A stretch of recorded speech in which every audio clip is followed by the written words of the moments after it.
Welcome back. Dharwad ಜಿಲ್ಲೆಯಾದ್ಯಂತ ವರುಣ ಅಬ್ಬರಿಸ್ತಾ ಇದ್ದಾನೆ. ಉಕ್ಕಿ ಹರಿತಾ ಇದೆ ಹಳಿಯಾಳ ಮತ್ತೆ ಕಡಪಟ್ಟಿ ಗ್ರಾಮದ ಹಳ್ಳದ ಪ್ರವಾಹದಲ್ಲಿ 6 ಮಂದಿ ಸಿಲುಕಿದ್ರು. ಅವರನ್ನ ರಕ್ಷಣೆ ಮಾಡಲಾಗಿದೆ.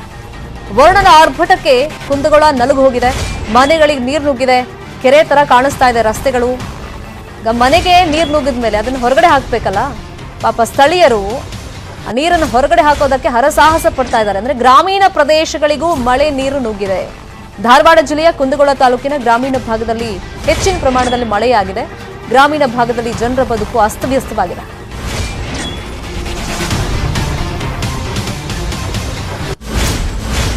ಕಳೆದ 3-4 ಗಂಟೆಗಳಿಂದ ಕಂಟಿನ್ಯೂಸ್ ಆಗಿ ಮಳೆ ಬಂದಿದೆ. ಸೊ ಪರಿಣಾಮ ತೋರಿಸ್ತಾ ಇದೀವಿ ನೋಡಿ.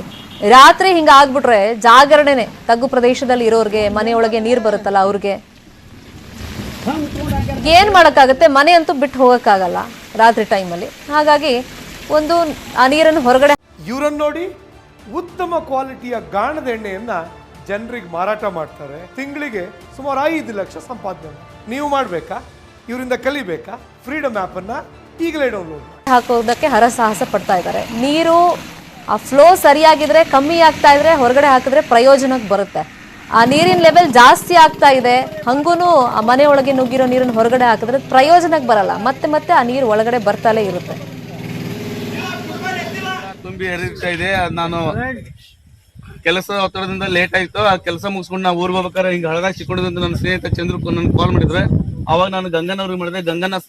ಹಳ್ಯಾಳ ಮೇಟಿ ಗಂಗನವ್ರು ಕೂಡಿ ಕುಂದಗೋಳ ತಹಸೀಲ್ದಾರ್ ಸಾಹೇಬ್ರಿಗೆ ಮತ್ತು ಹುಬ್ಬಳ್ಳಿ ತಹಸೀಲ್ದಾರ್ ಸಾಹೇಬ್ರಿಗೆ ಕಾಲ್ ಮಾಡಿ ಅವ್ರಿಗೂ ಬರ ಹೇಳಿ ಮತ್ತೊಳ್ಳಿ ಅಗ್ನಿಶಾಮಕ ದಳದವರು ಪೊಲೀಸ್ ಇಲಾಖೆಯವರು ಎಲ್ಲರೂ ಸೇರಿಸಿ ಈ ಹಳ್ಳದ ಬರೀ ಹೋದಲ್ಲಿ. ಚಾಮರಾಜನಗರದಲ್ಲಿ ಮಳೆ ನೀರಲ್ಲಿ ಬೈಕ್ ಸವಾರರು ಬಿದ್ದಿದ್ದಾರೆ. ಕೊಚ್ಕೊಂಡು ಹೋಗ್ತಾ ಇದ್ದ ಬೈಕ್ ಸವಾರರನ್ನ ಯುವಕರು ರಕ್ಷಣೆ ಮಾಡಿದ್ದಾರೆ. ಚಾಮರಾಜನಗರ ತಾಲೂಕು ಹೊಂಗನೂರು ಗ್ರಾಮದ ಬಳಿಯಲ್ಲಿ ಈ ಘಟನೆ ನಡೆದಿರೋದು. ಭಾರೀ ಮಳೆಯಿಂದ ಹೊಂಗನೂರು ಹಾಸ್ಟೆಲ್ ಸೇತುವೆ ಮೇಲೆ ನೀರು ಹರಿತಾ ಇತ್ತು. ಈ ತರ ನೀರು ಹರಿಯುವಾಗ ಎಷ್ಟೇ ಅನಿವಾರ್ಯತೆ ಇದ್ರೂ ದಯವಿಟ್ಟು ಹೋಗಬೇಡಿ ಅಂತಾನೆ ಹೇಳ್ತಾರೆ. ಆದ್ರೆ ಇವ್ರು ಏನ್ ಮಾಡಿದ್ದಾರೆ, ಏನು ಆಗಲ್ಲ, ಅಪಾಯ ಎಲ್ಲ ನಮಗೆಲ್ಲ ತಾಗೋದೇ ಇಲ್ಲ ಅನ್ನೋ ರೀತಿಯಲ್ಲಿ ಅಪಾಯವನ್ನು ಲೆಕ್ಕಿಸದೆ ನೀರಿನ ಮಧ್ಯದಲ್ಲಿ ಬೈಕನ್ನು ತಗೊಂಡು ಹೋಗಿದ್ದಾರೆ ಯುವಕರು. ಆ ನೀರಿನ ಫೋರ್ಸ್ ಆ ಟೈಮಲ್ಲಿ ಎಷ್ಟಿರುತ್ತೆ ಅಂದರೆ ಅದನ್ನು ಕಂಟ್ರೋಲ್ ಮಾಡೋಕ್ಕಾಗಲ್ಲ. ಒಂದ್ಸತಿ ನಾವು ಸಿಕ್ಕಾಕೊಂಡಿದ್ವಿ ಆ ನೀರಿಗೆ ಅಂದರೆ ಅದು ಸೀದಾ ಎಳ್ಕೊಂಡು ಹೋಗ್ತಾ ಇರುತ್ತೆ. ಸೊ ಹಾಗೆ ಆಗಿದೆ ಇಲ್ಲೂ ಸಿಚುವೇಶನ್. ಆ ನೀರಿನ ಫೋರ್ಸಿಗೆ, ಆ ಸೆಳೆತಕ್ಕೆ ಆ ಯುವಕರು ಸಿಕ್ಕಿದ್ದಾರೆ. ಬೈಕ್ ಸಮೇತ ಕೊಚ್ಕೊಂಡು ಹೋಗ್ತಾ ಇದ್ರು. ಎಂಗೇಜ್ಮೆಂಟ್ಗೆ ಅಂತ ಸಿದ್ದಾಯಿನಪುರಕ್ಕೆ ಹೋಗಿ ಮಸನಾಪುರಕ್ಕೆ ವಾಪಸ್ ಆಗ್ತಾ ಇದ್ರು. ಆ ಟೈಮ್ನಲ್ಲಿ ನೀರಲ್ಲಿ ಕೊಚ್ಕೊಂಡು ಹೋಗ್ತಾ ಇದ್ರು. ಕೊನೆಗೆ ನೀರಿಗೆ ಧುಮುಕಿ ಹಗ್ಗ ಕಟ್ಟಿ ಬೈಕ್ ಸವಾರರನ್ನು ಅಲ್ಲೇ ಇದ್ದ ಕೆಲ ಸ್ಥಳೀಯ ಹುಡುಗರು ರಕ್ಷಣೆ ಮಾಡಿದ್ದಾರೆ.